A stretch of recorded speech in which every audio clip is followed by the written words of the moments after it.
Good afternoon, good evening, good night. Welcome to Lingual of Darkness Part 2 of Amid a Torrent of Storm. Picking up where we left off on Part 1, technical difficulties and weirdo sleep patterns aside, we're now resuming our adventure. 5th floor, Mercy Hospital. We have a diminutive vampire dressed up as a cleaning lady. Just wandering next to two burly police guards that appear to be in a hiding or holding the door closed of a locked room containing possibly the star of the day.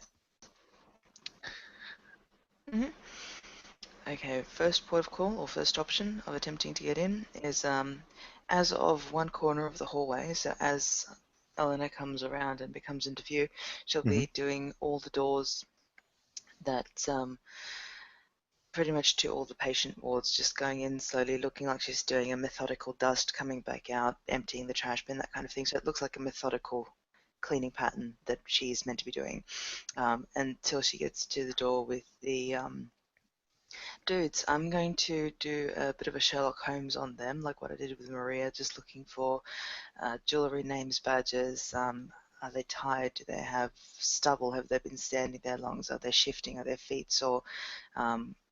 That kind of a thing. Just pretty much Sherlock Holmesing them. So if I may roll investigation. Go for it. Perception. Yes, please. That's 2 at 8 and 3 at 7. 7 successes. Yeah, 3 successes. Okay. Both portly gentlemen. Both probably shying. Early 40s. Both pulled this job. It looks like a cushy job for them. They look a bit tired. They look like they could do with a cigarette or a coffee or a donut or whatever stereotypical thing that police are in New York. A shot of wheatgrass. You get the impression that they're probably both they care a great deal in terms of their natures about this poor girl. So they're the do-gooder types of cops. Excellent. Going to be using my little harmless merit of not looking threatening at all, and just attempt to go on through and just quietly. You don't mind if I quickly clean the room up, do you? Yeah, they sort of look into you and look you up and down. You can keep the shutters open. I know that this is really why. Doesn't finish the sentence, just looks out the window at the mass of people. I just want to do my job and go home, man. It's late. Yeah, you know the truth, sister. One of them tips a cap to you and is like, okay, look, there's a load of machinery in there that's hooked up to her. I don't think you should touch or clean anywhere near that. Maybe just change the flowers, change the water, and change some of the seating bedding. But other than that, no. 5-minute job, off you go. And they'll open the door for you. Do they open the shutters or the window to keep an eye? No, they won't. And this is where the audience thinks I'm going to pull up Bloodlines and Ghoul the Girl. No. So a brief description of the room. Yep. It's a sort of generic standard. The TV and things like that build up. There's a sort of she's bandaged on the chest. It looks like that's gone through a series of operations. She is again, she's hooked up to IVs. Something that's also like a slow drip blood transfusion that's going through, and you have a heart rate monitor there. You notice that from like before, she looks like she's sort of out for the count. There is, of course, a medical chart that's placed on the end of her bed. Can I grab a glimpse without touching? Yeah, you can. Other things are scanning the room as well. There are lots of flowers appear to have been brought up. no cards or anything at all. It just looks like extra effort has been made to look after this girl. One thing that Mm-hmm. you do notice beside her bed, there is a rosary, Mm-hmm. there's a Bible, and yes, you do get to see her chart. Do you want to make her intelligence plus medicine roll? Difficulty Of course I do. 7, I think, for this one. Slightly difficult. Pretty sure that I have medicine of 2, but let me just double check. I'm pretty sure that's Hmm. what I had last night. Intelligence of 3. Okay. And 1. 1 success. That's okay. So cursory inspection, notes from the doctor is successful operation. In case pumped full of antibiotics, she's kept in a medically induced coma because with assisted breathing or assisted living because Mm-hmm. there was a huge amount of swelling around the wound, a small caliber wound from a pistol, Mm-hmm. which was essentially putting pressure on her heart. So Mm-hmm. they're keeping her out of the count and dosed up on meds until that swelling goes down, and then they can bring her out of her sort of a coma. Mm-hmm. Okay. Um, Now that Elena's in, the scene is going to take a very boring turn, I'm afraid, because all she really wanted to do was get in there and see her, make sure that she was safe, and just talk to her, Mhm. really. The Elena One was thing that you, making. sorry Go to on. I completely Go. forgot to mention as well. Um, Her name, as she's been positively identified, her name on the chart is a Magda Kocek. Mm-hmm. Okay, no worries. Um, all right, we'll note that all down. And Elena will actually do the rounds so that there is noise of bins emptying and all the rest of it, and pretty much just talk under her breath. Actually, I might do an investigation perception just to see if there's any recording devices. There'll obviously be a camera, but whether it's got audio capabilities. Before you do One, that, can you just roll yeah. off a single fate dice for me, please? Yep, blanky. Do I Okay. roll again? No, that's cool. That's cool. There's three possible things. It's neither good nor bad. There's one thing that you do notice upon her chart. There is information about her next of kin. Mm-hmm. A P Kochek, and his. You do notice something marked against him. The one, the address or the telephone contact number. It actually just states this person has. Let's see. This person it's marked off as incapacitated Oh, against so the father's Torrid's name. incapacitated. Yeah, the father P Kochek is marked as incapacitated, Okay. and there's a And number next to like his address. His address is not like written out; it's literally just like a number. mm-hmm. All right, cool. Committing to memory and writing it all down later, as soon as I get a chance. 5 minutes. Best not to burn it. All right. So any sort of recording devices that might look like they do audio, Okay, do I make your roll? I do. 4 successes if you want to go diff 7 and above. Okay, that's a pretty good roll. There is actually no recording devices at all that you find. Mm-hmm. I'm The expecting a camera, but the camera ought to only see a cleaner walking around doing the rounds. From what you see, actually, it looks like what you a mistake for a camera before is actually just one of those sort of fire alarm sensors. It doesn't look like a camera at all. In fact, for a highly sort of for a hospital, you would expect more sort of surveillance. However, this room And and ID doesn't. checking. Mm, yeah.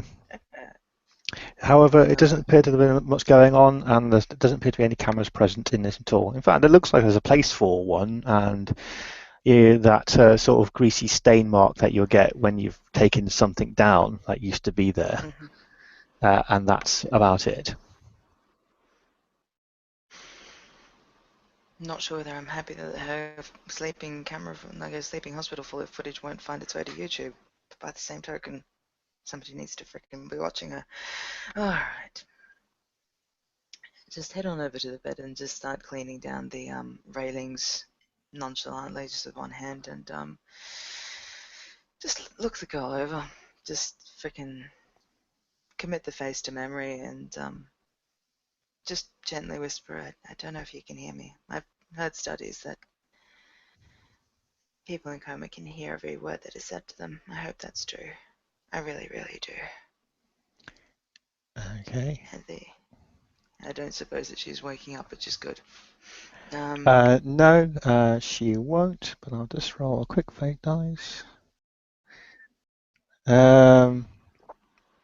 When you approach her to speak to her and you say what you do notice a single tear roll down from one of her eyes. Well, I'm gonna take that as a sign. Pardon the pun, and continue doing what Elena wants to do. As she does, she starts off with a historical fact and a bit of banal information. Just, they've brought you a lot of flowers. Historically speaking, whenever they recorded an interaction with the divine, stigmatas and such, they always said that there was the smell of flowers. But it might have just been the family overloading the room, like here. When you wake up, it's going to be beautiful. All the colors around you, even the colors that they only have at day. Magda, honey, I'm worried about you. You've just stepped into something. I don't know how much you remember, but I'll tell you what they're saying. An angel carried you into this hospital. A winged messenger of God carried you, broken and wounded, into the hospital. You're not insane, Magda. I want you to know that they're real. They're real. I've seen them too. But you have to think, Magda, with angels being real, devils are real too. And they don't all have wings. Black bat wings curled over, cast down from heaven with their clawed feet and lolling tongues. That's something that history invented, I think. You have to be careful now, honey. When you wake up, there'll be so many questions. There'll be so many questions that you'll be expected to answer, and not all of them will be innocently asked. Matter of fact, I can guarantee you none of them will be. Please, Magda, for your sake, don't remember anything. Tell them you don't remember anything. This world that you've stepped into, it's dangerous, it's frightening. And it can end up costing you your life, your soul. When I stepped into it, I wasn't ready and no one warned me about it. This isn't a game of who's had the shittier life. You're the ones lying there with gunshot wounds to the chest. When you can, if you can, come to Long Beach. I'll be watching the beach. My name's Elena. When you see seagulls watching you, that's when you know I'm close. Just call my name. I'll visit every week until you wake up. Please, Magda. This isn't something you can make money out of. This isn't something that the masses can need to hear. You don't remember anything. And heaven forgive me for making me want to make you lie. The best thing you can do when you wake up is tell them it was all a stunt. They'll believe you. They have to believe you. Because you're the one that was carried in to Mercy Hospital by an angel. That is what they saw. If anyone can disprove it, it's you. But you have to do that willingly, and I'm not going to ask you to lie. But plausible deniability is a thing. I'll come back next week. You heal up, my dear. And with that, Eleanor will have finished her rounds. Look for any sign that she's been heard. From what you see, the door's been closed. There doesn't seem to be any room here. Anybody in here or any sign of any recording device? Mm-hmm. And Eleanor's about to go before turning and saying, when you wake up, I'll introduce you to all of them. You deserve that. Until then, please don't trust anyone. Please don't. Not even...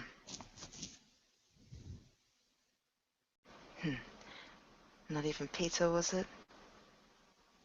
Say again?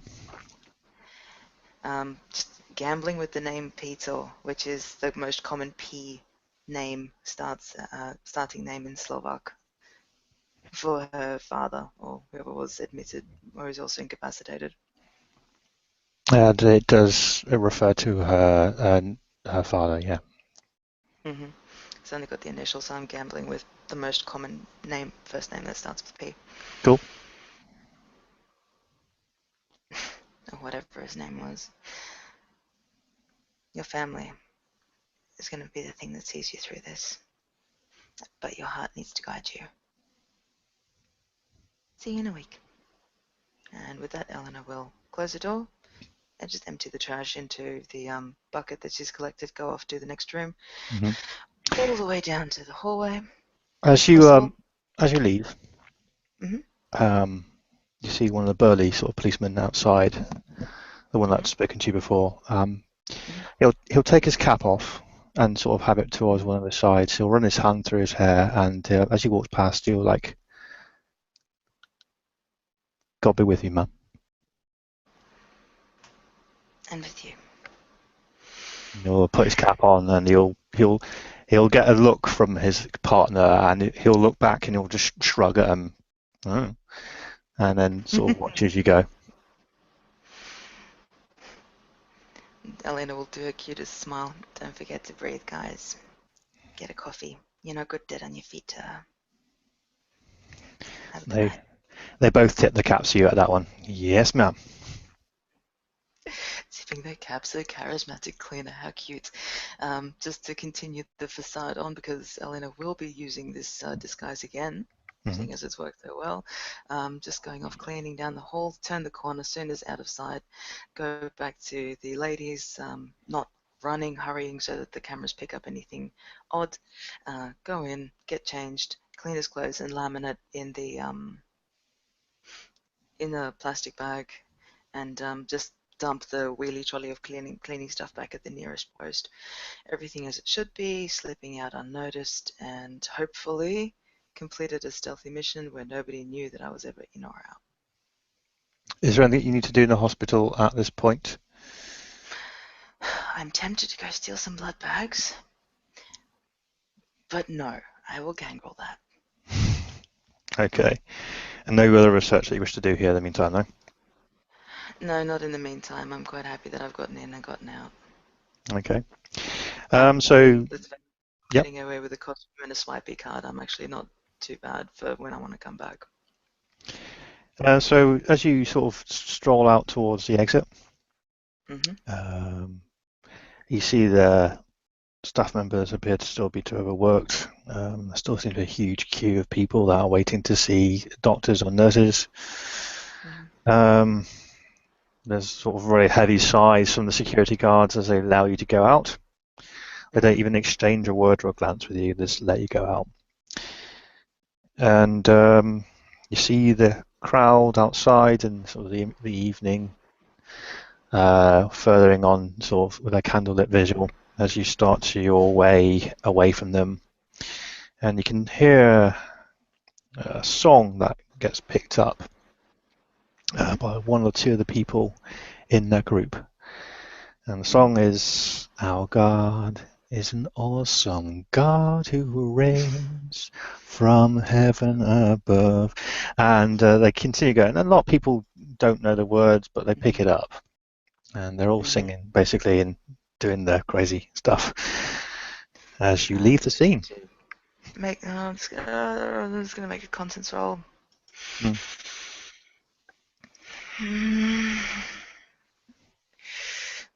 Because I need to. There is one thing that I could do that might help out, that might backfire really badly. Fuck it, I'm going to do it. Elena goes over to a phone booth, probably 2 or 3 blocks down from the hospital. Yeah. Um, drop a few coins in, actually call the hospital, and just with a muffled cloth over her mouth or something, make a fake bomb threat, and hopefully that will get them to increase security. So you're making the fake bomb threat to those. Okay. Don't know about bomb threat, but Mm. just something along the lines of I will have had 3 or 4 blocks to think about the wording properly, and now I'm lost for words. Something along the lines of, we can't have we can't have the savior come back yet. Some sort of religious nutbaggery that hopefully will sound like enough of a threat for them to warrant upping security. Okay. Make a perception plus see. Perception plus empathy in this one. Okie dokie. I've been rolling great all night, and now I roll shit. Okay, that is Two 2 at successes. standard diff, 1 at high. Okay. Okay. Your message gets received loud and clear. However, this is not the first threat that they've heard. I imagine not. I imagine Um, not. yeah. But hey, what's a baby gangrel with resources 0 to do? No, absolutely. No, but it's part perhaps a mission, bit of information itself that this is not the first time that they've heard something like that call through to the Mm-hmm. hospital. Mm-hmm. Okay. And mm, then there will be one more phone call. Do you want it recorded? It'll just be leaving a message just for the purpose of seeing, are you happy for me to PM? If you want, I'll let that decision to yourself. Actually, we can always record it if you like. Mm-hmm. Okay, well, just for record purposes and just to end the scene, Elena will actually take her phone out, Mm. dial Lily, and or even just text her, and just with the words "she's safe, but not very." Gotcha. And with that, we shall end our scene.